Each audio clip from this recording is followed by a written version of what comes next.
राज ठाकरे हे शिवसेनेतून बाहेर पडायला कारण उद्धव ठाकरे शिवसेनेत असतात त्यांनी एवढं छळलंय राज ठाकरे यांना आणि म्हणूनच राज ठाकरेंनी शिवसेना सोडली.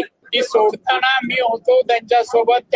ते एवढे व्यतीत झाले होते, त्यांना सोडायची इच्छा नव्हती पण प्रवृत्त केले. तेच उद्धव ठाकरे आता स्वागताला तयार आहेत. या एकत्र दोन भाऊ भावाचं नातं एवढे वर्ष उद्धव ठाकरेंनी जोपासलं नाही. कुटुंब म्हणून कुटुंबातल्या माणसांना किती जणांना जवळ केलं उद्धव ठाकरेंनी. त्यामुळे उद्धव ठाकरे जे आता जे दोन भाऊ एकत्र येतात यावं भाव एकत्र कुटुंबाबद्दल मला काय म्हणायचं पण याला बाहेर जायला प्रवृत्तच केलं उद्धव ठाकरेंनी. आणि आता मात्र ज्या प्रकारे जाहिरात वातावरण आणि आता उद्या जे विजयोत्सव साजरा करणार आहे मला वाटत द्विभाषिक हा प्रस्ताव मुख्यमंत्री उद्धव ठाकरे असताना त्यांनी तर मंजूर केला आणि आता देवेंद्र फडणवीस मुख्यमंत्री महाराष्ट्र राज्याचे आणि तो रद्द केला. उलट त्यांचं अभिनंदन करायला पाहिजे. तो विजयोत्सव साजरा करायचा 5 तारीखला मेळा भरवलाय. मूल कोणाच्या घरात जन्माला येतं आणि बारसं कोण करतंय असा प्रश्न आहे.